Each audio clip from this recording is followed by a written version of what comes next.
Trazemos a todos nosso abraço fraterno, pedindo a Jesus que nos abençoe com a sua paz. Durante a Idade Média, período de aproximadamente 1000 anos, que vai desde o século V até o século XV, a Igreja Católica dominou soberana. Era a única instituição que conferia uma relativa unidade aos povos que se reuniam em vários reinos, feudos, que se formaram após a fragmentação do poderoso Império Romano.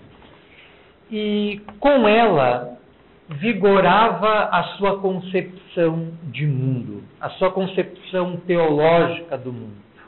Durante a Idade Média, acreditava-se que a Terra era o centro de todo o universo, que a Terra era estática e que em torno dela girava o Sol, a Lua, como de fato gira, os demais planetas e todas as estrelas.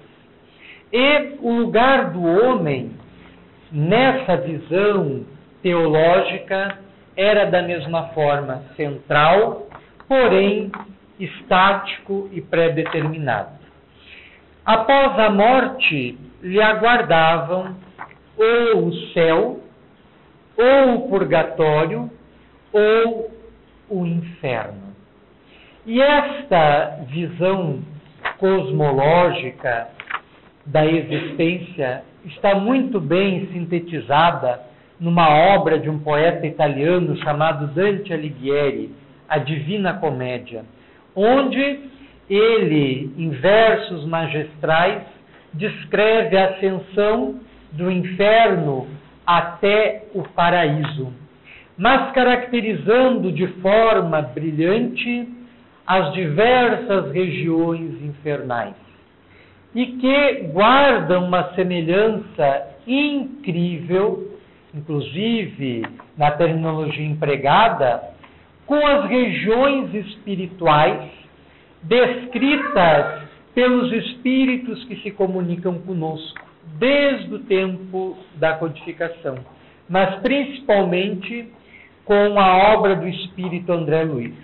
Se nós lermos de um lado a Divina Comédia, principalmente nas partes referentes à descrição das várias regiões infernais, e lermos as obras do André Luiz, a começar pelo Nosso Lar, Mensageiros, Missionários da Luz e por aí vai, nós vamos poder fazer vários paralelos. Mas a concepção medieval do paraíso, do céu e do purgatório era estático. Eram locais geográficos. Como a Terra ocupava uma posição central, o céu se lhe sobrepunha, o inferno ficava nas entranhas da Terra e o purgatório, bem como outras regiões criadas pela teologia da época, não ficavam claramente localizadas.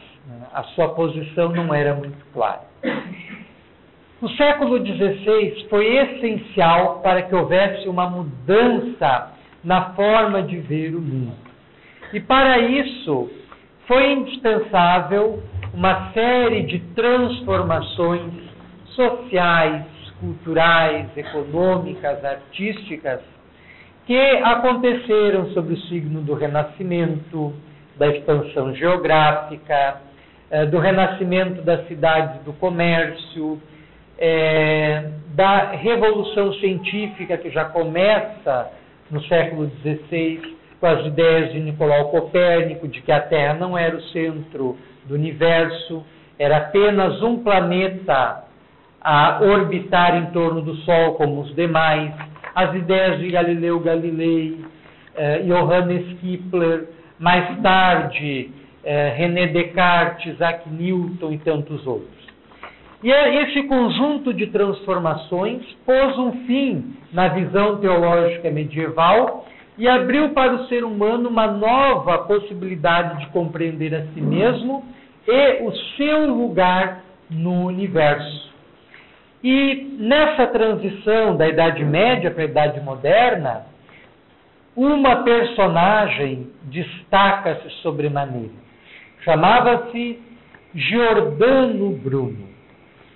Um grande teólogo, intelectual, dominava o saber do seu tempo, uma inclinação científica, um pensamento lógico, racional, tanto dedutivo quanto indutivo, bem desenvolvido, muito precoce para a época, apontado por alguns como místico, herético, etc. Giordano Bruno, contra todas as convenções da época, contra a postura arcaica e obsoleta da Igreja, enquanto a mesma afirmava que a Terra era o centro do universo, o único lugar habitado, Giordano Bruno afirmava que existem muitos planetas além da Terra, no universo sem fim, portadores de vida e de vida inteligente. E isso era inconcebível para a época, uma época em que o pensamento havia se estagnado. E além disso, ele passou a ensinar igualmente não só a pluralidade dos mundos, que existem muitos mundos no universo, mas passou a ensinar também a pluralidade das existências. Que a vida que nós temos na Terra não é a primeira, como também não será a última. Temos várias, sucessivas existências. E que esta que estamos tendo no presente nada mais é do que um pequeno elo de uma corrente que se estende para trás da atual existência e para a frente da atual existência. E estas ideias não puderam ser absorvidas de uma forma clara e aberta para as pessoas daquele tempo. E a Igreja, que já possuía a Inquisição estatuída desde o século XIII, bem como o Tribunal do Santo Ofício, passou a perseguir Giordano Bruno. E, muito embora ele fosse benquisto e tivesse a proteção de inúmeros senhores bem colocados na sociedade italiana, na sociedade alemã, em várias outras sociedades da Europa daquele tempo, ele acaba caindo nas malhas da Inquisição, é julgado no Tribunal do Santo Ofício por heresia, por afirmar coisas que a teologia da época não admitia, não aceitava, e exatamente no ano de 1600 ele foi queimado vivo em praça pública. Mas as suas ideias continuaram vivas, não morreram, mas precisaram esperar a passagem do tempo, a passagem ainda de alguns séculos, até que a humanidade pudesse compreendê-las com toda a sua clareza, em toda a sua clareza e abrangência. Quando o Espiritismo surge, na segunda metade do século XIX, ainda enfrentando muitas dificuldades para colocar-se frente, não apenas à Igreja Católica, mas às igrejas reformadas, que mantinham um pensamento refratário a ideias originais, a ideias novas, ideias científicas, o Espiritismo vai aos poucos se afirmando e a sua lógica cristalina e granítica acaba vencendo os dogmas ultrapassados que são inaceitáveis nos tempos que correm. E com o Espiritismo ressurgem aquelas duas ideias que constituíam o eixo doutrinário de Giordano Bruno. a pluralidade dos mundos habitados e a pluralidade das existências, abarcando para o ser a sua compreensão do universo. No século XIX, as concepções míticas da teologia católica e protestante estavam como que assentadas em bases que não mais se mantinham, porque a geologia avançava cada vez mais, estudando os processos de transformação da Terra, contrariando a visão oficial das igrejas sobre a criação do mundo. A astronomia avançava em suas especulações do universo, do cosmos, não localizando o céu descrito por respeitáveis teólogos e que foram mal compreendidos ao longo do tempo. A biologia demonstrava as fases sucessivas pelas quais os seres foram se transformando, acompanhando o desenvolvimento geológico, o desenvolvimento da Terra, contrariando igualmente a visão fixa de que o homem teria nascido da mesma forma como se apresenta hoje, sem ter passado por nenhum processo de modificação. Contrariando essas ideias, todas as evidências que vinham sendo acumuladas pelas diversas áreas do saber, do conhecimento, da ciência. E o Espiritismo, dentro dos tempos agendados pelo mais alto, chegava nessa era de emancipação intelectual, nessa era de rompimento de todos os dogmas, nessa era de vencimento de todos os mitos e ídolos do passado, a fim de afirmar para os seres humanos as nobres verdades que imperam não só aqui, mas em todo o universo. De que nós somos imortais, somos seres reencarnantes, assim como estamos vivendo neste mundo, podemos já ter vivido em outros, da mesma forma como que se não vivemos em outros mundos, ainda poderemos passar a viver, seguindo um curso de desenvolvimento contínuo e ininterrupto. E essas ideias vinham apresentar ao ser humano o seu lugar no seio da criação, o seu lugar entre os braços de Deus, como um ser projetado pela divindade para as conquistas mais gloriosas que até então nem haviam sido cogitadas pelas mentes humanas. E o Espiritismo descerra horizontes novos para o homem, para a humanidade, ajudando a compreender-se melhor. E vem modificar a concepção medieval que ainda graça em algumas igrejas da questão do inferno, do purgatório e do céu. O primeiro livro espírita a surgir foi o Livro dos Espíritos, no dia 18 de abril de 1857. E ele está dividido em 4 partes. A quarta parte é intitulada Das Esperanças e Consolações. E a parte mais curta apresenta apenas 2 capítulos. O primeiro, das esperanças e consolações terrestres, o segundo, das esperanças e consolações, aliás, das penas e gozos terrestres, o primeiro, e o segundo, das penas e gozos futuros. E nesse segundo capítulo, na parte final desse capítulo, que encerra a obra, antecipando, é claro, a conclusão, que é composta de 9 itens, Allan Kardec mantém um diálogo com os espíritos acerca do céu, do purgatório e do inferno. E as suas respostas são dignas de destaque e dignas de serem refletidas e meditadas frequentemente.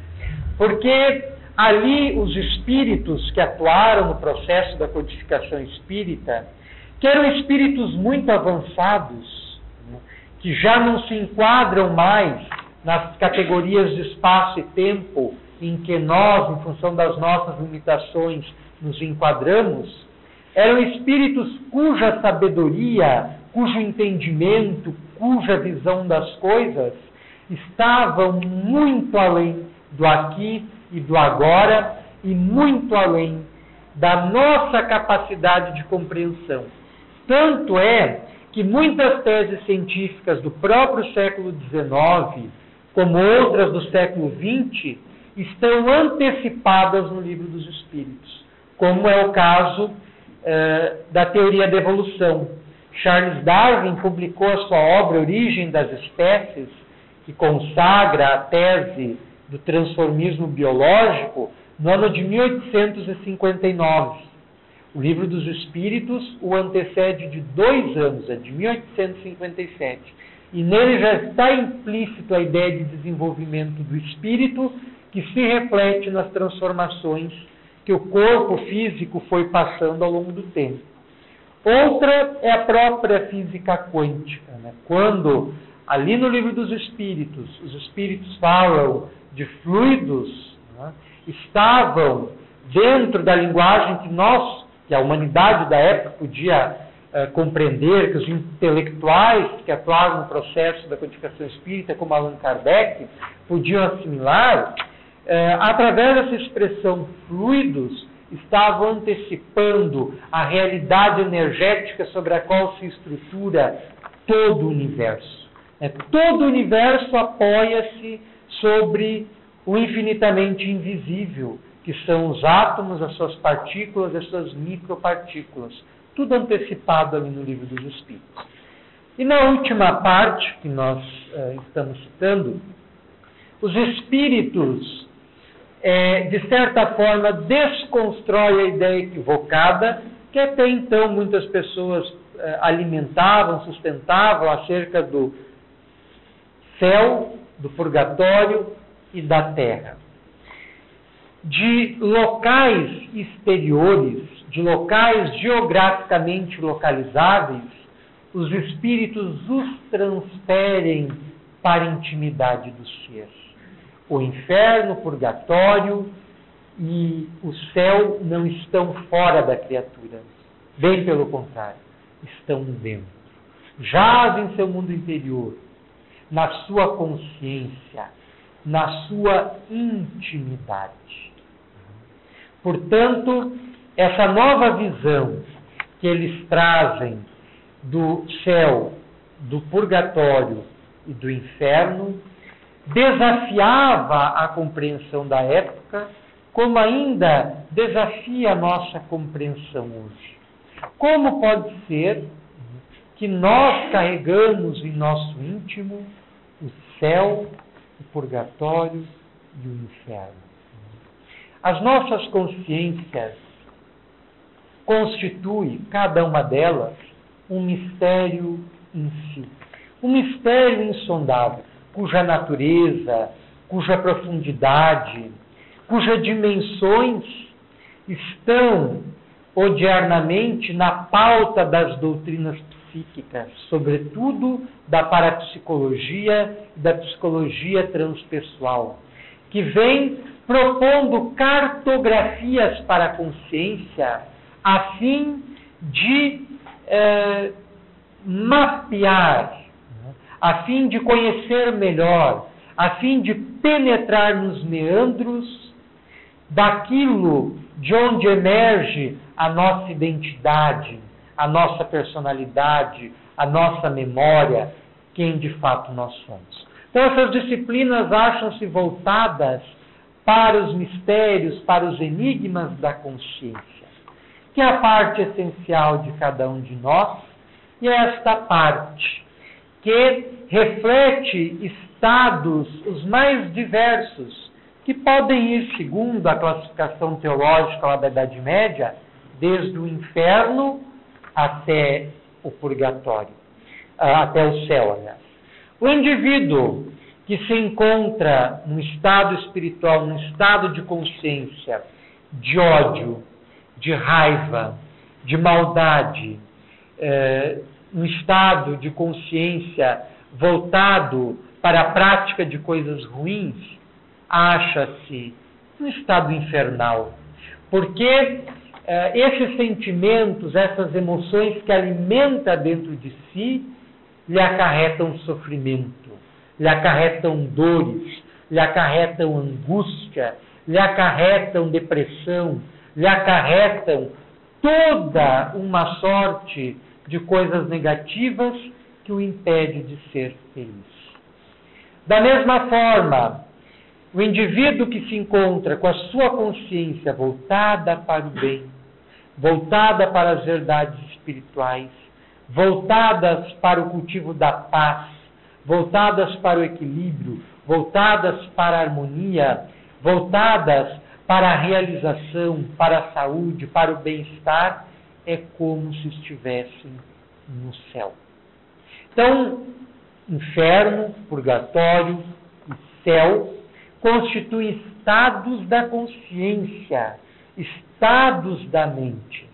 Nós, em nosso dia a dia, muitas vezes vamos do céu ao inferno, do inferno ao céu, porque ainda não temos controle absoluto sobre a carga instintiva, animalesca, que ainda pesa sobre nós, e não conseguimos adequadamente trabalhar, controlar, conduzir as nossas emoções, as pulsões dos nossos instintos, aqueles conteúdos que emergem das profundidades do nosso ser, do nosso psiquismo, da nossa consciência, e que vem lá de outras vidas, e que vem à tona repetidamente como padrões negativos que nós viemos sustentando ao longo de várias existências e que não conseguimos romper, tudo isso conspira contra a realização do propósito divino, do desenvolvimento dos nossos seres, rumo às conquistas gloriosas da paz, da felicidade, da realização, da plenitude do céu. Muitos estudiosos, teóricos, escritores, filósofos, religiosos, ao longo do tempo, examinaram e propuseram mitos para caracterizar um paraíso instalado sobre a crosta terrestre. Os gregos, sobretudo Platão, falava de uma civilização fantástica, muito desenvolvida, cujo código de moral e ética, bem como seu aparato tecnológico e científico, não foram superados até então. Referia-se Platão à Atlântida, que é considerado oficialmente pelos historiadores como uma ilha mítica, como uma civilização que jamais existiu. Mas Platão refere-se a ela e a outros contemporâneos seus, descrevendo o seu processo de organização social, política, econômica, que dava uma ideia de um mundo ideal, de um plano paradisíaco. Não entrando na questão da existência ou não da Atlântida, lembrando que o Espírito Emmanuel faz referência a ela na obra A Caminho da Luz, sem entrar em pormenores, mas não entrando no mérito dessa questão, a Atlântida, como outros mitos, como o do Eldorado, que animou os bandeirantes e outros colonizadores europeus a avançarem cada vez mais para o centro do Brasil, para o centro da América do Sul, na expectativa de encontrar o paraíso na terra, o Eldorado, a cidade coberta de ouros, esmeraldas e pedrarias, ou a terra sem males dos nossos índios guaranis. Os índios guaranis se deslocavam ao longo do território da América do Sul, de uma ponta para a outra, seguindo as orientações dos seus pajés, que eram médiums que lhes serviam de meios de comunicação com a espiritualidade, com os espíritos dos seus ancestrais, e eles acreditavam na existência na Terra mesmo, do que eles chamavam de terra sem males, também uma espécie de paraíso, e voltavam-se, indo de um lado para outro, porque eram seminômades, né, na busca desse paraíso, e tantos outros, Shangri-La e por aí vai. Todos esses mitos ilustram, de certa forma, a ânsia, o sentimento de busca, de desejo que anima todos os seres humanos de um lugar melhor para viver. Um lugar ideal, um lugar mais equânime, um lugar mais justo, um lugar onde não haja tantas dores, um lugar onde não haja tanta preocupação, um lugar em que não haja tanta tragédia, o paraíso. Isso é uma ânsia que está dentro de todos os seres humanos. E Allan Kardec se preocupou com essa questão, porque Allan Kardec era um grande intelectual, dominava grande parte do saber do seu tempo, e ele conhecia todo o mito, né, a mitologia de vários povos do passado e do presente, e se questionava muito acerca dessa ideia que preocupou tanto várias civilizações do passado, quanto teóricos, filósofos, políticos, que propuseram obras propondo a instalação na Terra de uma sociedade melhor, né, como a República de Platão, a Cidade do Sol de Campanella, a Utopia de Tomás Moros, a própria tese do economista alemão Karl Marx, que vai dar mais tarde origem ao socialismo, propunha a instalação na Terra de uma sociedade igualitária. Então, isso constituiu uma ânsia, uma expectativa, uma busca, uma procura constante do homem, de um lugar melhor para se viver na Terra.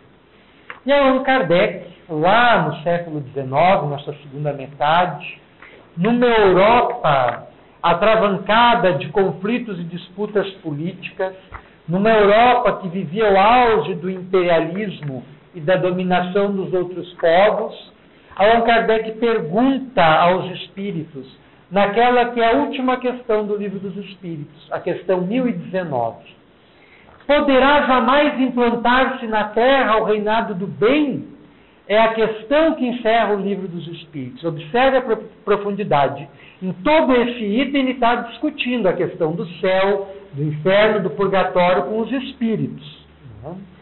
E a última questão é justamente essa. Poderá jamais implantar-se na Terra o reinado do bem? Porque ele se preocupava. Allan Kardec era um idealista. Sonhava com um mundo melhor. Sonhava com um mundo redimido. Lá no Evangelho segundo o Espiritismo, no capítulo 3, há muitas moradas na casa de meu Pai, referindo-se a uma expressão do Cristo, no item 4, Allan Kardec coloca que essas muitas moradas poderiam ser, numa interpretação particular, os muitos mundos que existem no universo. E lá nesse item 4, ele propõe uma classificação para esses diferentes ordens. Uns são primitivos, destinados à primeira encarnação dos espíritos.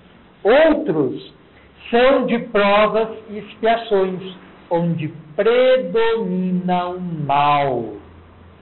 E a Terra pertence a essa categoria. Observem como nessa classificação nós estamos próximos à nossa origem. Mundos primitivos, em seguida mundos de provas e expiações.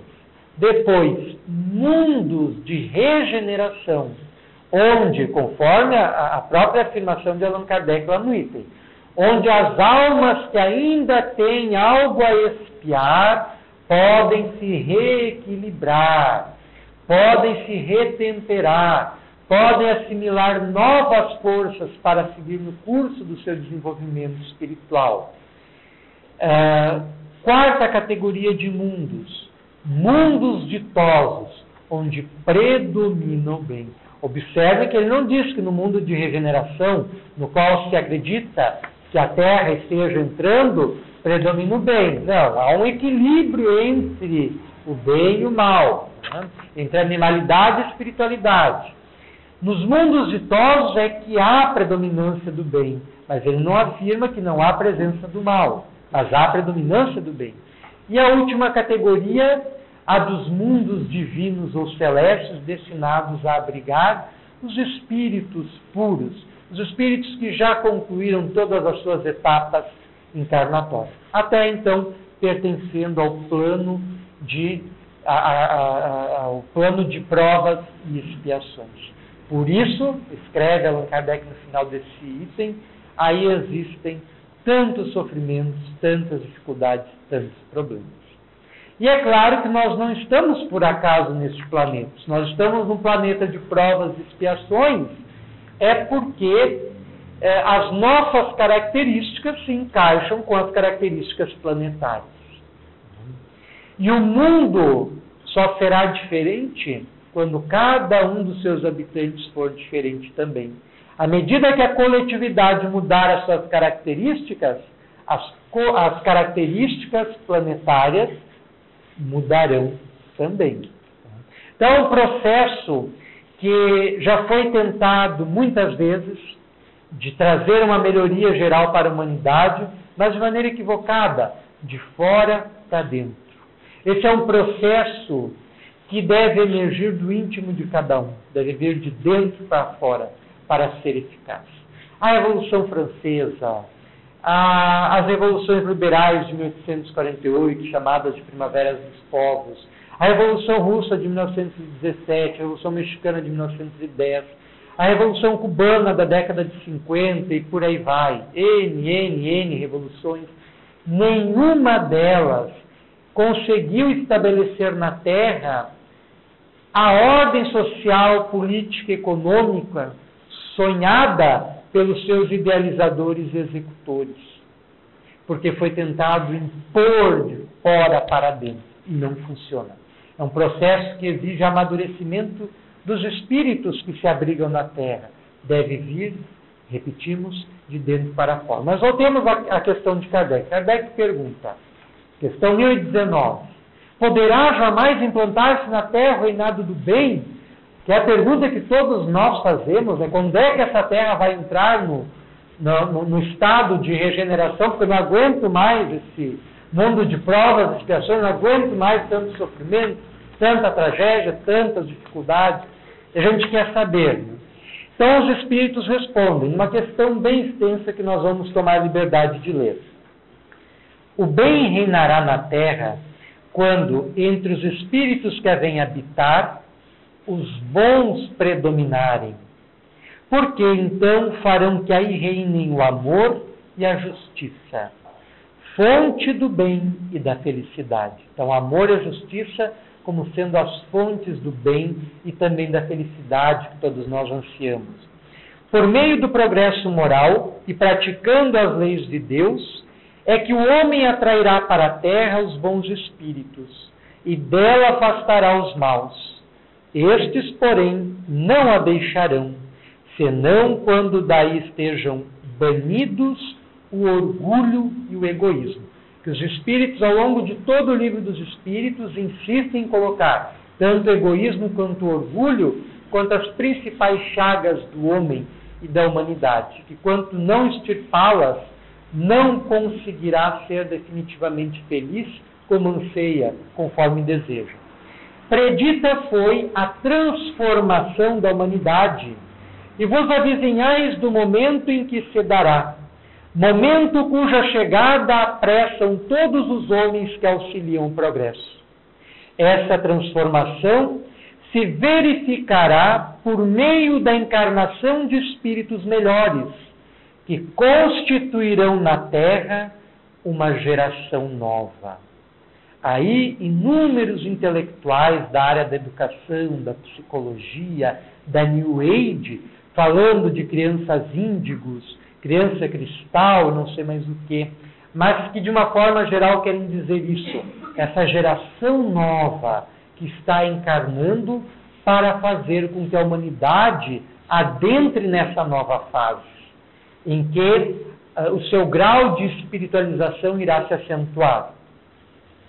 Então, os espíritos dos maus, que a morte vai ceifando dia a dia, e todos os que tentem deter a marcha das coisas serão daí excluídos, pois que viriam a estar deslocados entre os homens de bem, cuja felicidade perturbariam. Irão para mundos novos, menos adiantados, desempenhar missões penosas, trabalhando pelo seu próprio adiantamento, ao mesmo tempo que trabalharão pelo de seus irmãos mais atrasados. Isso é o que o Espírito Emmanuel, na obra que citamos, A Caminho da Luz, explica. Né? Ele coloca que por volta do ano 4000 a.C., né, da nossa era, a Terra, né, apresentava uma ligação muito grande com um planeta de uma constelação mais distante, a constelação de Capela. E que este planeta estava numa situação semelhante à que a Terra se encontra hoje. Estava passando de provas e expiações para regeneração. E os espíritos que recrudesceram, que não quiseram se melhorar, que mantiveram-se na mesma posição de orgulho, egoísmo, indignação, revolta, foram degradados, foram afastados daquele planeta e trazidos sob o comando de Jesus, que é o Espírito que acompanha a evolução da Terra, desde a sua escultura geológica até a atualidade, a fim de encarnar em regiões específicas do globo, a fim de acelerar o processo de desenvolvimento da Terra. E é quando começa, inexplicavelmente para os historiadores, a surgir as primeiras grandes civilizações. Aparece a civilização egípcia, aparece as várias civilizações da Mesopotâmia, a Suméria, a Babilônia, a Acádia, mais tarde a Assíria, os Medos, Persas, etc. Depois aparecem a civilização hindu, a civilização indo-europeia, das quais os gregos e romanos são os herdeiros, aparecem os hebreus. Todos esses conjuntos de povos, segundo Emmanuel, representavam coletividades que guardavam afinidade entre si, retirados daquele planeta, degradados, expulsos de lá, e como dizem os espíritos nessa questão, trazidos para reencarnar aqui, a fim de serviu de expiação e provação para eles, mas essa expiação e essa provação atendeu um objetivo maior, porque eles concorreram para fazer com que a humanidade terrestre avançasse numa outra fase.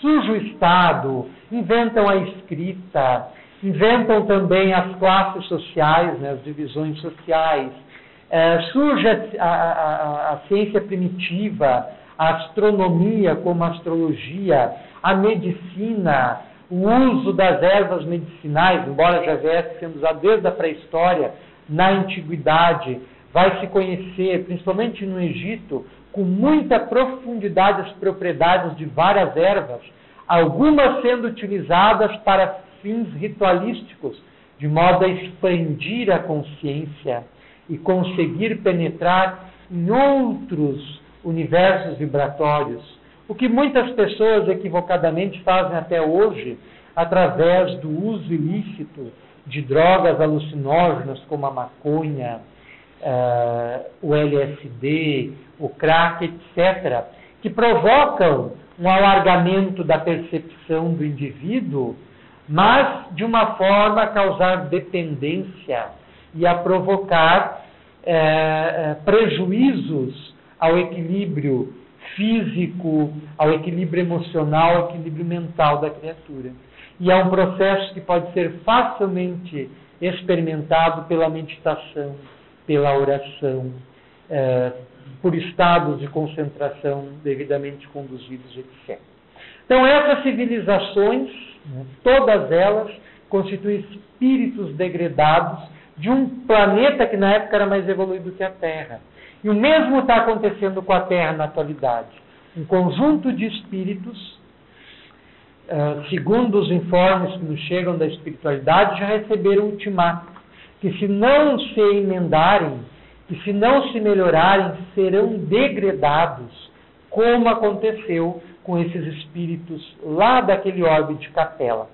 Só que isso, a gente tem que sempre pensar que o tempo da espiritualidade, o tempo em que se expressam os espíritos, não é o mesmo tempo em que nós vivemos. Nosso tempo é muito limitado, né? Quando eles falam, dando ou escrevem, né, dando a ideia de que isso é uma transformação próxima, breve, nós não devemos nos iludir, porque não existem milagres desta ordem. É evidente que o processo de transformação da Terra ainda vai levar inúmeros séculos. Mas é um tempo que está se cumprindo. E nós estamos contribuindo para isso. Continuando a leitura da questão. Repetindo ali o que eu já li. Irão para mundos novos, menos adiantados, desempenhar missões penosas, trabalhando pelo seu próprio adiantamento, ao mesmo tempo que trabalharão pelo de seus irmãos mais atrasados. Neste banimento de espíritos da terra transformada, não percebeis a sublime alegoria do paraíso perdido? E na vinda do homem para a terra em semelhantes condições, trazendo em si o germe de suas paixões, os vestígios da sua inferioridade primitiva, não descobris a não menos sublime alegoria do pecado original? Considerado deste ponto de vista, o pecado original se prende à natureza ainda imperfeita do homem, que, assim, só é responsável por si mesmo, pelas suas próprias faltas e não pelas de seus pais. Isso aqui é muito interessante. Observem como o esclarecimento dos espíritos nos ajudam a compreender inúmeras questões que até então eram difíceis de serem bem entendidas. Como a questão da expulsão de Adão e Eva do jardim do Éden, do paraíso. Adão e Eva perdem o paraíso, eles são expulsos do paraíso. Então também é um mito do paraíso perdido. Mas como os próprios espíritos colocam, essa passagem que se encontra presente no primeiro livro bíblico de Gênesis, encerra uma alegoria que deve ser interpretada e não lida e aceita literalmente como está colocado ali no texto. É uma alegoria, é um mito e que deve ser interpretado e que ilustra justamente o degredo do povo hebreu, porque foram os hebreus que escreveram os primeiros livros da Bíblia, que formam o Antigo Testamento. Esse mito do Jardim do Éden, da expulsão de Adão e Eva de lá, ilustra justamente o paraíso que eles perderam, né? Porque eles guardaram vivas dentro de si as lembranças do orbe de onde eles vieram. Eles vieram de um orbe muito mais avançado, uma tecnologia superior à da Terra de há 4.000 anos antes de Cristo. Né? E eles carregaram consigo aquela dor de terem sido apartados daquele orbe, naquele estado de desenvolvimento. E para eles, esse degredo é como se eles tivessem perdido o paraíso. É sempre importante frisar que quando há transferência compulsória de um espírito ou um conjunto de espíritos de um planeta para outro, principalmente de um planeta mais evoluído para um menos evoluído, o espírito jamais retrograda, o espírito jamais involui. O que ocorre é um estacionamento, onde através da dor, através das asperezas do novo órgão onde ele é chamado a viver, ele vai ter que contribuir através das suas capacidades interiores para o avanço dos espíritos mais atrasados que os cercam. Né? E o que foram, né, nas eras antigas, os grandes missionários, os xamãs, os pajés, os filósofos, os grandes pensadores, eram espíritos, é claro que em outra situação, né? Espíritos mais avançados, que vinham para uma realidade inferior, trazer, compartilhar as suas conquistas interiores, a sua luz, as suas aquisições. E outro mito que é esclarecido por eles é justamente o do pecado original, que segundo a tradição judaico-cristã, cada um de nós está manchado pelo pecado original, lá de Adão e Eva. Provaram da fruta do conhecimento, passando a discernir o que é o bem e o que é o mal, e a partir de então foram expulsos do paraíso e todos nós estamos manchados por esse erro. E só nos redimiremos, só adentraremos no céu, no paraíso, quando estivermos redimidos, limpos desse pecado. Segundo a concepção teológica original, o batismo nos limparia dessa mancha. Mas o pecado original encerra também, é também uma alegoria, encerra um ensinamento muito profundo, de que nós, ao renascermos, nós trazemos conosco as nossas imperfeições de outras existências. Esse é o nosso pecado original. São os erros do nosso passado que estão presentes em nós na vida de hoje e que nós precisamos sanar, que nós precisamos trabalhar, que nós precisamos desenvolver. Concluindo aqui a leitura. Todos vós, homens de fé e de boa vontade, trabalhai, portanto, com ânimo e zelo na grande obra da regeneração, que colhereis pelo cêntuplo grão que houverdes semeado. Ai dos que fecham os olhos à luz, preparam para si mesmos longos séculos de trevas e decepções. Ai dos que fazem dos bens deste mundo a fonte de todas as suas alegrias. Terão que sofrer privações muito mais numerosas do que os gozos de que desfrutaram. Ai, sobretudo, dos egoístas. Não acharão quem os ajude a carregar o fardo de suas misérias. Então, a questão 1019 esclarece essa nossa ânsia de saber se um dia vai ser possível se instalar sobre a terra o reinado do bem, o paraíso terrestre. A posição dos espíritos é positiva, é otimista. Sim, né? O paraíso terrestre um dia se instalará, quando o homem tiver instalado o paraíso em seu coração. Quando cada um de nós tivermos a nossa consciência vibrando num estado que poderíamos chamar de céu, a terra lhe equivalerá, refletindo as conquistas interiores que amealhamos. Assim, essa transformação operar-se-á de modo gradual, paulatino, conforme Santo Agostinho dizia na sua mensagem que foi lida no trabalho de Radiações e Preces, e de forma quase que imperceptível, mas que as gerações do futuro sentirão. Daí a necessidade de empregarmos todos os nossos esforços no presente para nos melhorarmos e, através do nosso melhoramento pessoal, contribuirmos para o melhoramento da coletividade. Nós agradecemos a atenção de todos e rogamos a Jesus que nos abençoe, ajudando-nos a compreender cada vez mais as questões espirituais e a conseguirmos nos libertar do nosso inferno, do nosso purgatório interior, edificando o paraíso, o céu, na intimidade das nossas vidas.